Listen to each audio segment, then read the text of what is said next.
Curtas e Vinho Verde. Duas mulheres, uma conversa e um bom vinho. Com Inês Menezes. Olá, mais um Cultas e Vinho Verde, seleção de vinhos e conversas com mulheres que admiro e que sigo com atenção. O caso da realizadora Ana Rocha de Sousa, 47 anos, atriz, mas sobretudo realizadora, nascida em Lisboa, licenciada em pintura pela Faculdade de Belas Artes de Lisboa e mestra em realização pela London Film School. Para acompanhar esta conversa, um Casas Novas, casta avesso, um branco com uma boa intensidade e concentração aromática, um final vivo e elegante. Olá, Ana. Olá. Depois de Listen, a tua primeira longa-metragem que estreou no Festival de Veneza e que foi muito premiado, foi difícil voltar a filmar até pela expectativa gerada? Imagino que sim, é sempre a questão do o segundo álbum, o segundo livro, o segundo filme. Foi bastante. Tinha inclusivamente escrito outro filme, e tenho outro filme escrito, que foi o filme que escrevi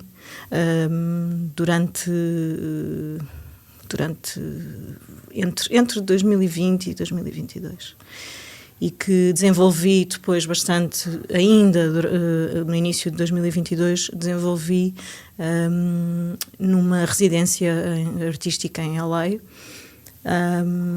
E tive mesmo quase a filmar, a fazer esse história. filme e vou fazê-lo hei de fazê-lo, mas a um dado momento faltava-me um impulso de mergulho com a vontade que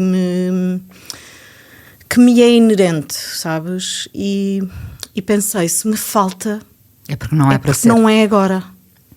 É um filme que quero fazer, mas não é agora então. Até porque... E é um filme já agora que precisa muito de ti. Claro que os filmes precisam dos seus realizadores, mas precisa especialmente de ti? Eu acho que os filmes precisam sempre dos realizadores nesse sentido. O problema é que eu, Ana, naquela altura, percebi que não estava capaz de fazer aquele filme específico com a total capacidade que me era necessária. Isto porque o Listen foi um filme muito intenso e muito duro. E havia coisas que este projeto específico implicava, que eu tinha muito cedo de me confrontar com coisas que eu acho que não ia ser nada benéfico para o resultado. Novamente duras, sim, é uma história, é uma tragédia. Sabes que eu interesso-me sempre por casos reais.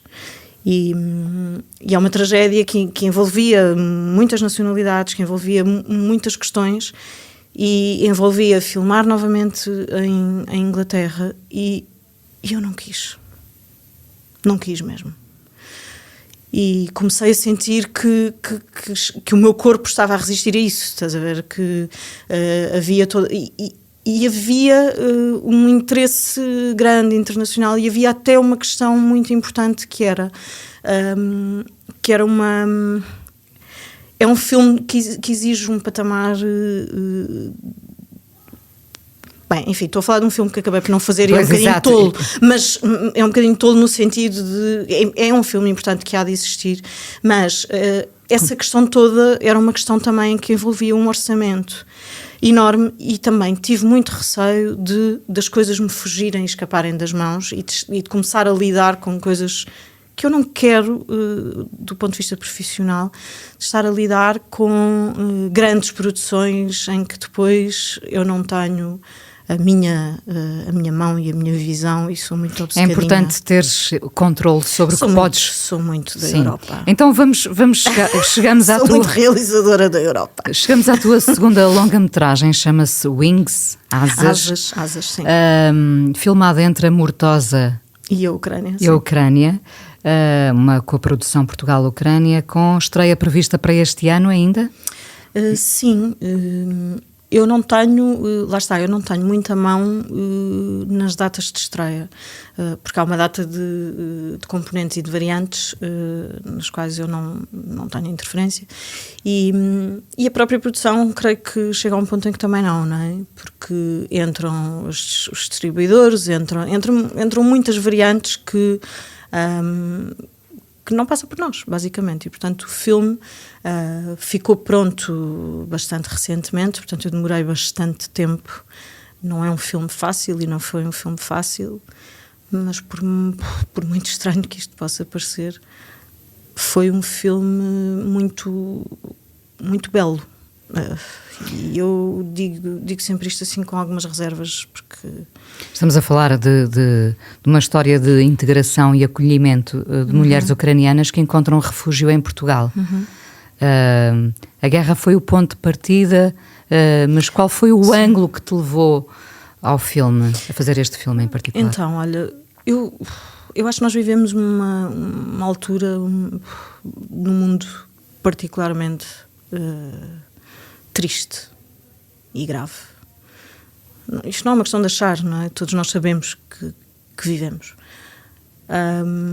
E podia dizer-te que existe, de facto, um ângulo muito particular que foi realmente o sublinhar final que me fez ter a certeza de que, ok, é por aqui. Aquilo que me fez, olha, foi, por acaso, uma reportagem do Público sobre uma família ucraniana e sobre uma família ucraniana em Portugal. Isso naquela zona, e portanto houve um amigo que me apresentou à família. Eu não tinha um intuito específico ainda, não fazia a menor ideia se ia ter ali um filme. Não sabia sequer se ia ser uma ficção ou se ia ser um documentário, não sabia. Portanto, assim que conheci a família, foi muito especial.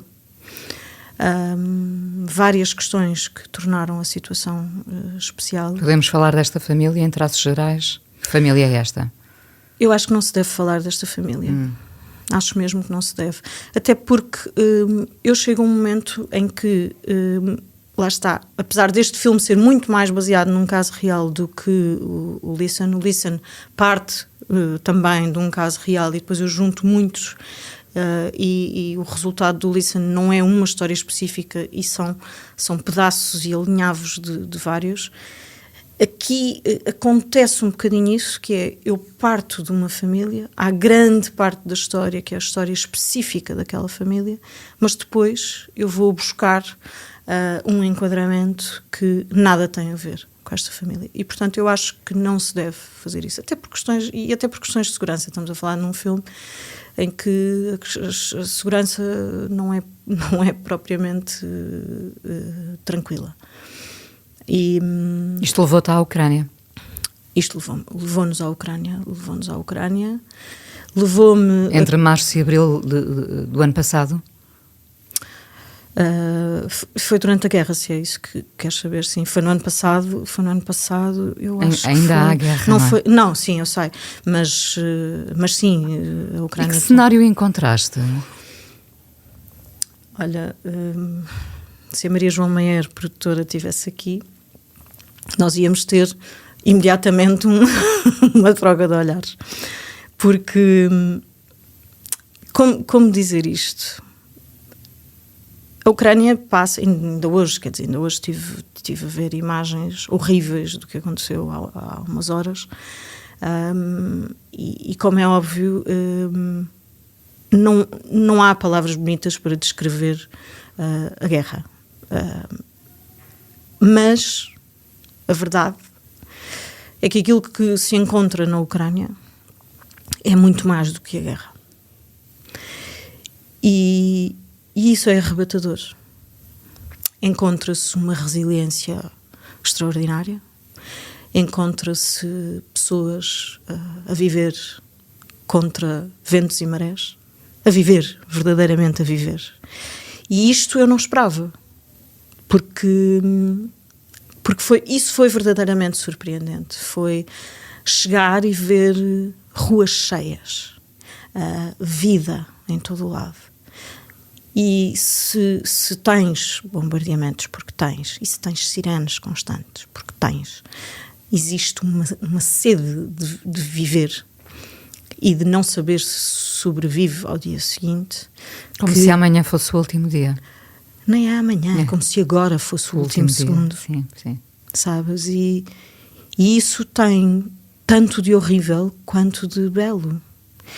E a verdade é que tu, eu lembro-me que a primeira coisa que aconteceu assim que cheguei...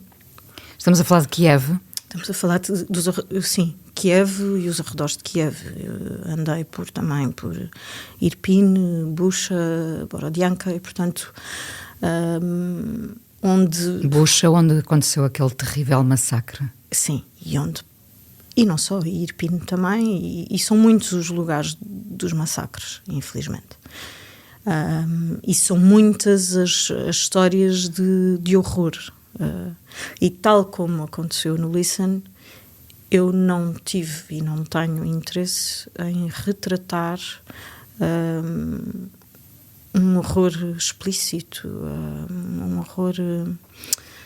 o horror chocante em massa.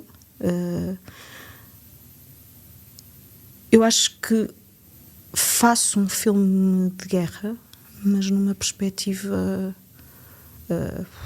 o mais delicada possível, sabes? Que se é que existe alguma delicadeza possível, mas o que quero dizer com isto, eu acho que tem a ver com... Nós estamos muito habituados aos filmes de guerra muito masculinos. Não sei dizer isto de outra maneira. É verdade, mas é totalmente verdade.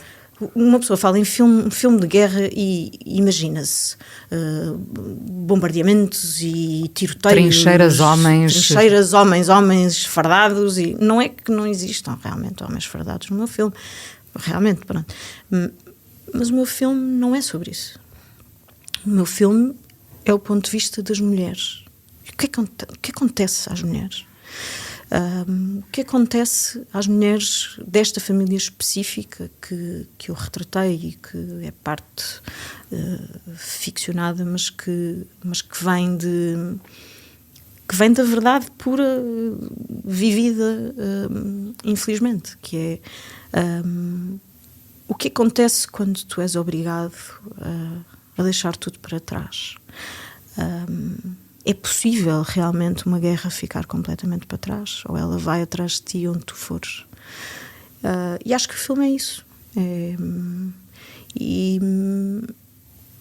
eu senti, sabes que houve uma passadeira vermelha onde houve uma ativista que para mim foi o que eu diria a gota d'água para eu decidir: eu tenho que fazer este filme.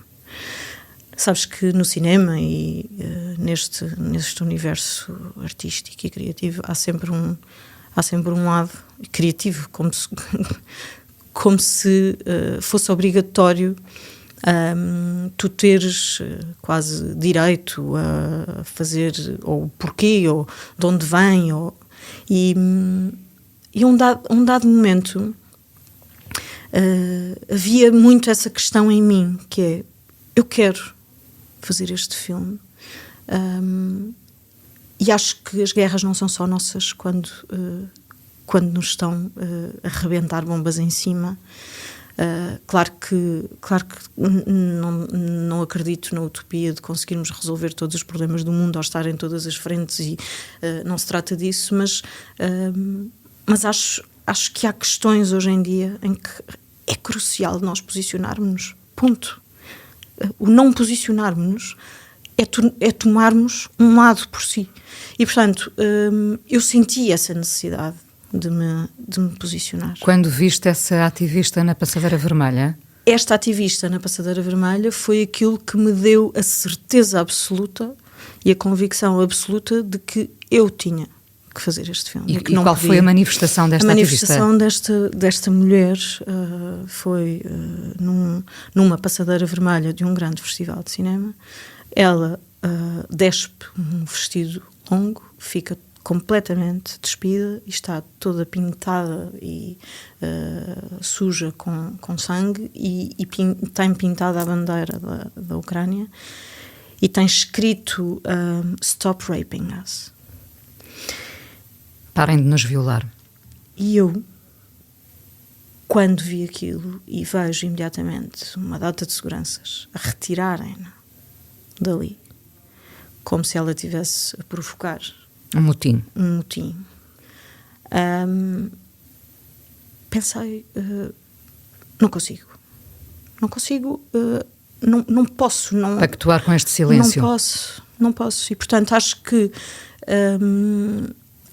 foi crucial para eu decidir, ok, é isto. É este o caminho que eu vou seguir. E é o que eu tenho que fazer. Podia olhar para o lado.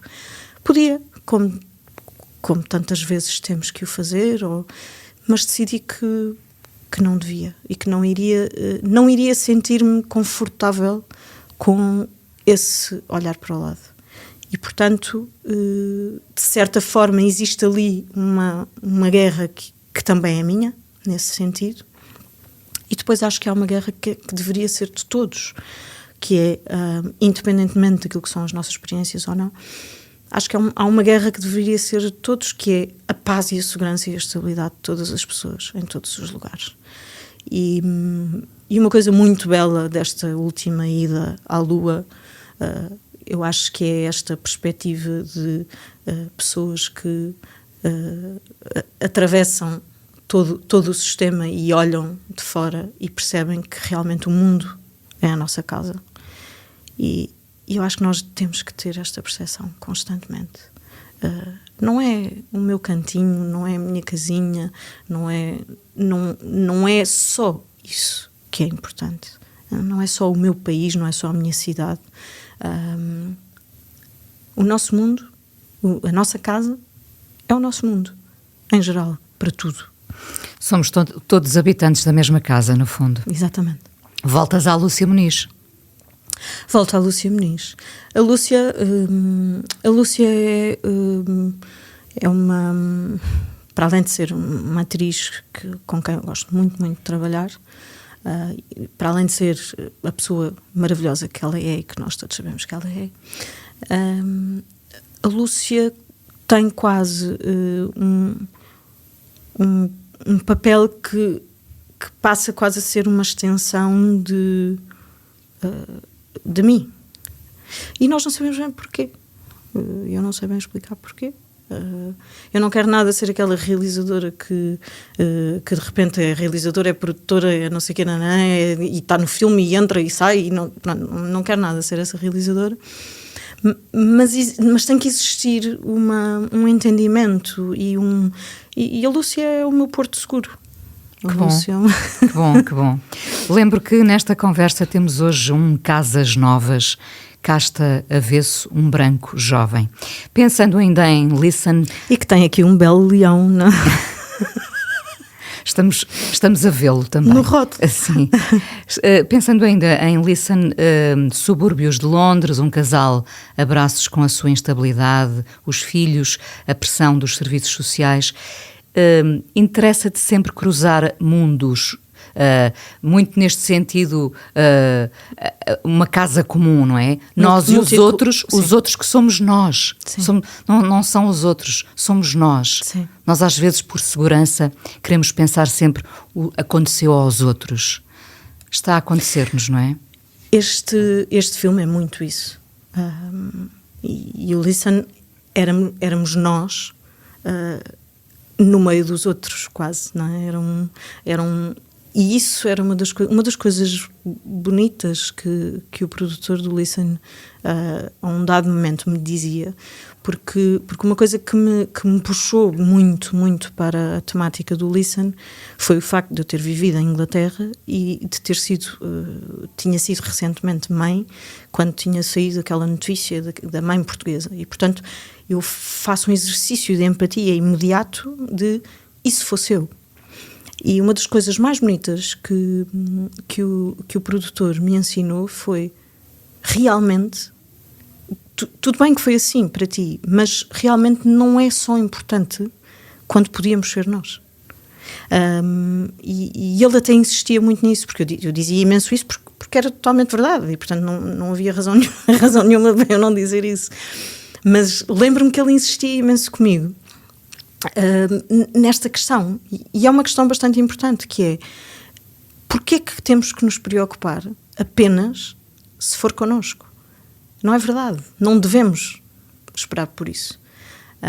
Tu estás sempre a pôr-te, já te conheço minimamente, estás sempre realmente a pôr-te nos sapatos dos outros, e deixa-me dizer, isto é importante, tu és uma mulher branca, bonita, privilegiada, somos privilegiadas, e muitas das pessoas privilegiadas neste momento preferem, nem se lembram, aliás, dos sapatos dos outros, não é?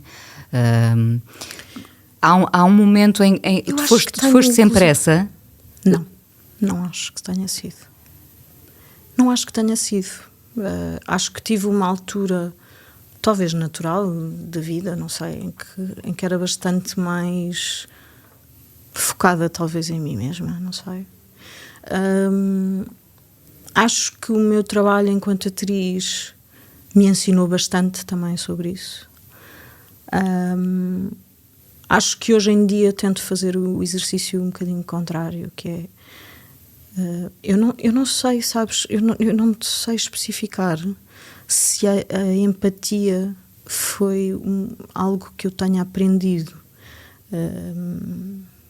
talvez pela profissão do meu pai, que refiro muitas vezes, porque o meu pai foi juiz de crime, e portanto essa questão da justiça foi sempre muito presente na minha casa, uma grande obsessão com a justiça. Eu sou muito, muito obcecada com a justiça, e é muito desgastante isso. E já tentei não ser tão obcecada com a justiça. E não consigo.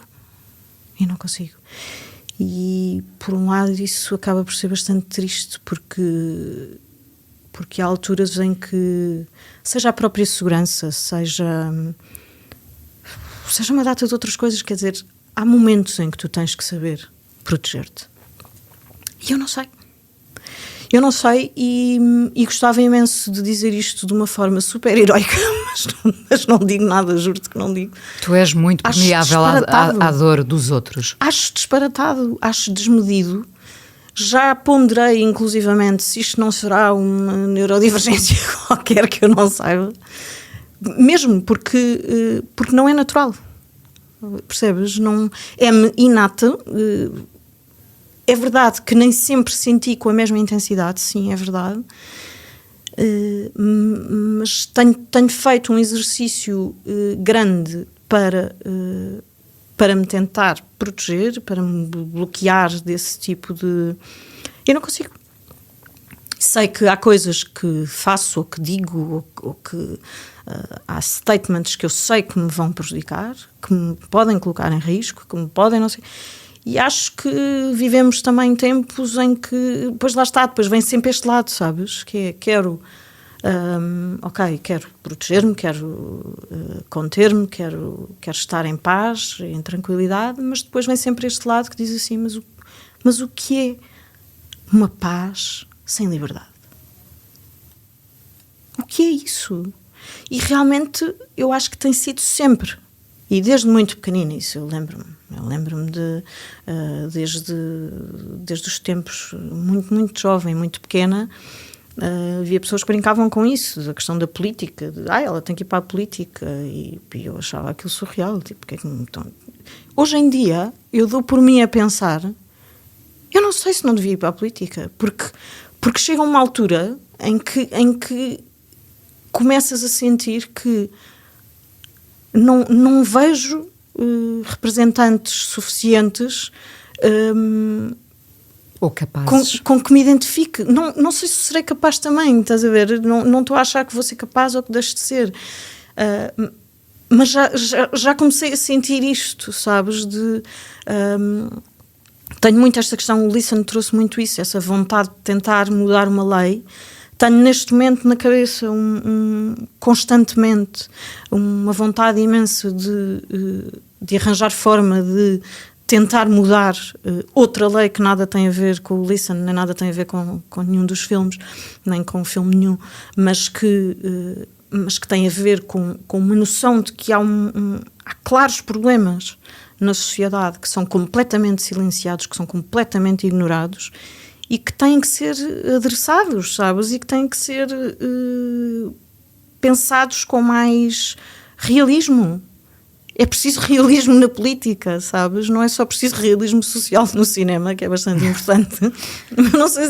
Eu não sei se não seria mais útil o meu caminho num lado sem ser tão artístico e ser mais proativo na vida.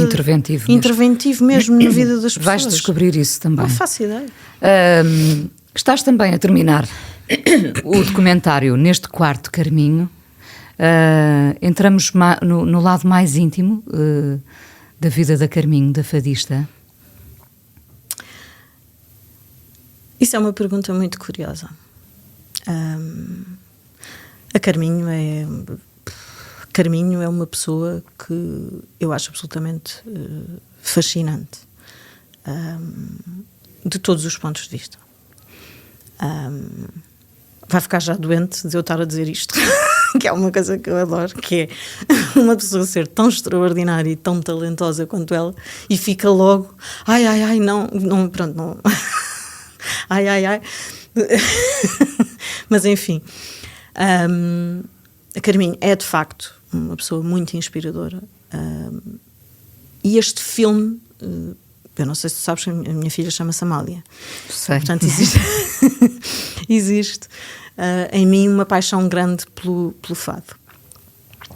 Agora, este filme é um filme que eu acho que é de uma grande simplicidade e que, lá está, cruza outra vez culturas diferentes. Japão, não é? Foi filmado no Japão e, portanto, é tudo filmado no Japão. Mas não é um filme não é um simples filme de bastidores, quer dizer, é um filme bastante, há bocado estávamos a falar de um filme de guerra, este para mim é um filme de paz e amor e de união entre culturas, e portanto eu acho que os dois filmes têm, apesar de serem filmes totalmente diferentes, complementam-se de alguma maneira. Primeiro, porque a um dado momento estás a filmar em Hiroshima, precisamente onde rebentou, onde há resquícios hoje em dia ainda visíveis que fizeram questão de manter, felizmente no sentido de não vamos esquecer isto. Não vamos apagar esta memória. Não vamos apagar esta memória.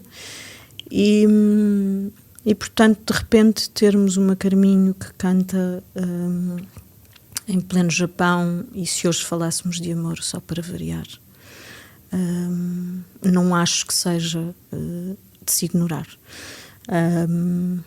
E portanto, quando me perguntas se existe um lado pessoal, eu não tenho interesse nenhum em entrar demasiado. Sim, não és voyeurista, não. O filme tem um lado, curiosamente, de uma sensação voyeurista, onde nós utilizamos, temos duas linguagens muito distintas, uma muito cinematográfica e muito plasticamente colocada, sabes? E outra muito livre, de uma câmara H8 muito utilizada entre mim, a Carminho e mais pessoas. E portanto essa câmara tem um lado de proximidade e o filme é todo muito sobre a junção das duas culturas, Portugal e o Japão, onde existe muito uma sensação de Lost in Translation, muito inspirado também pelo próprio Lost in Translation da Sofia Coppola, sendo absolutamente diferente. Estamos a falar de um documentário de uma fadista e, portanto, calma, não é? Mas existe claramente aí uma ligação, porque estamos a falar de uma mulher estrangeira naquele universo. a encher salas atrás de salas, com um sucesso desmedido e muito tocante de se ver, e onde tu tens plateias inteiras de japoneses absolutamente emocionados, onde a grande maioria deles não falam uma palavra de inglês e muito menos de português. Onde surgem às vezes pessoas que até aprenderam fado ou aprenderam palavras em português e o filme é isto, o filme é sobre essa junção, é sobre até a importância da nossa identidade enquanto cultura, a Carminho enquanto grande impulsionadora da nossa cultura pelo mundo, e muito a beleza entre duas culturas que se querem muito entender, mesmo quando não há possibilidade. Mais uma vez, e ficam perdidas. O cruzar de mundos, nós e os outros que somos nós. Não tens ainda data de estreia para este documentário? Está pronto? Está concluído? Eu ainda tenho que fazer uma outra revisão, mas sim, estão concluídos e podem nascer. O mundo não nos dá descanso, nem nós ao mundo, não é? Portanto, tu vais continuar a ter muita matéria para fazer os teus filmes. Isto se não for para a política. Se não fores para a política, isso tem que ser bem pensado. Ana, muito obrigada por teres vindo aqui ao público. Obrigada eu. Contar mais detalhes sobre estes teus projetos. Terminamos sempre com um brinde, com este Casas Novas, avesso. Brindamos a quê? À vida e à paz. Fiquei com a imagem dos ucranianos nas ruas, a encherem as ruas e a viverem o futuro. E a fazerem brindes. Agora, o futuro agora.